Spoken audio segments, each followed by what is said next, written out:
Sebagai seorang pemula, jangan lupa harus cermat dalam memilih bahan. Yuk, simak terus. Kita nih umumnya sebagai pemula itu terkadang kita bingung bagaimana cara kita dalam memilih bahan bonsai yang akan kita garap ya, dan akan kita buat menjadi sebuah bonsai pastinya. Nah, sebenarnya untuk teman-teman pemula tidak usah bingung. Kenapa? Karena ikuti kata hati saja. Nah, itu poin-poin yang sangat penting sebenarnya. Ikuti kata hati saja. Apa yang teman-teman mau, apa yang teman-teman inginkan, ya coba diraih.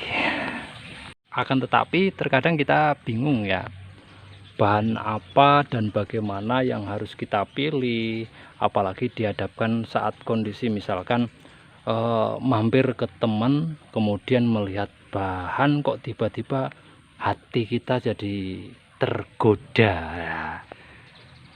Tips dan trik bagaimana cara kita memilih bahan sebuah bonsai yang akan kita garap, yuk kita akan ulas bareng-bareng ya. Pertama nih, ketika kita ingin mencari bahan bonsai yang akan kita boyong nih ya, yang akan kita boyong ke kebun kita, ke taman kita. Yang pertama, sesuaikan dulu ukuran pohon dengan lahan yang kita punyai pastinya. Jika lahan kita terbatas, kita pilih pohon-pohon yang kerdil lah ya, ukuran small atau medium ke bawah. Jadi kita bisa memiliki beberapa pohon sekaligus. Jadi banyak pohon kita bisa punya. Kenapa? Kalau kita lahannya terbatas, itu sudah pasti kalau kita memilih bahan yang extra large, yang jumbo, itu nanti cuma dapat beberapa saja. Kalau dipaksakan nanti ujung-ujungnya dalam tanda kutip usel-uselan ya, berhimpitan, dan itu juga tidak bagus untuk pertumbuhan si pohon tersebut. Nah, kemudian untuk tips yang kedua, setelah tadi kita melihat pada ukurannya, kita meninjau pada ukurannya, untuk tips yang kedua kita meninjau pada jenis pohonnya, kita melihat pada jenis pohonnya. Jadi tempat kalian itu sesuaikan dengan pohon atau bahan bonsai yang akan kita pinang. Misalkan nih, daerah kalian kok di tempat pegunungan. Nah, di tempat pegunungan ya, otomatis kita bawa atau kita pinang pohon-pohon yang habitatnya suka dengan cuaca atau musim yang lebih dingin atau yang dingin, cuaca yang dingin. Jangan memilih pohon yang dengan cuaca yang ekstrim atau hawa yang panas. Contohnya nih, serut ya. Nih serut contohnya. Untuk serut itu dikenal sangat suka dengan hawa yang atau daerah yang berhawa panas dengan cuaca panas. Contohnya di pesisir ya, atau pokoknya di hawa yang panas. Ini kalau di hawa yang dingin ini tidak suka ya, tidak suka berhawa dingin ini pohon. Jadi kalau kalian di tempat pegunungan bisa kita pakai cemara, azalea, pirakanta, sancang juga lumayan bagus pertumbuhannya, 1000 bintang juga bagus ya. Nah, itu tadi ya untuk tips yang kedua, sesuaikan dengan tempat tinggal kalian atau daerah tempat tinggal kalian. Untuk tips yang ketiga nih dari saya, bagaimana cara memilih bahan bonsai untuk pemula. Yang pastinya tadi dari ukuran, kemudian jenis pohon. Yang ketiga, nah ini tidak lepas dari anggaran ya, dari anggaran. Jangan sampai kalian ketika melihat bahan bonsai cakep, cantik, tergoda, kemudian tidak pandang bulu, tidak pandang harga, langsung diboyong. Jangan sampai nanti sampai rumah, ini sampai rumah tidak dikasih senyum sama istri. Jangan sampai yang seperti itu. Jadi hobi boleh tetap jalan, tapi ingat, di dapur masih ada yang harus ngebul. Dapur harus ngebul, itu sudah pasti.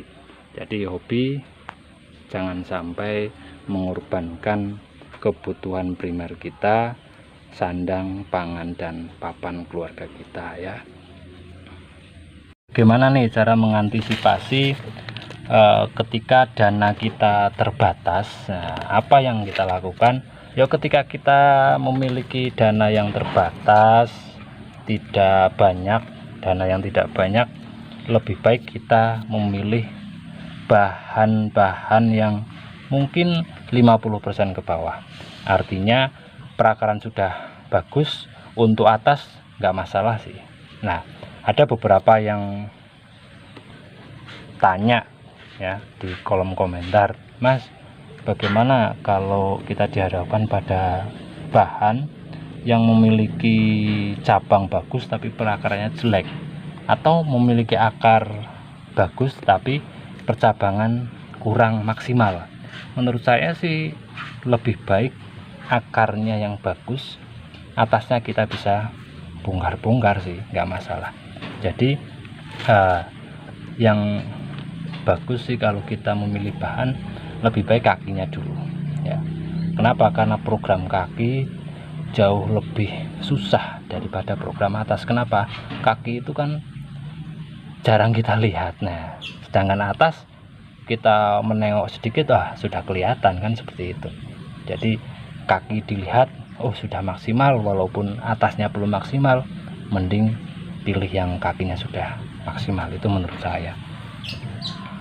Oke, itu beberapa tips ya dari saya, dari seorang pemula pastinya ya, masih pemula, mencoba untuk berbagi bagaimana cara kita dalam memilih sebuah bahan.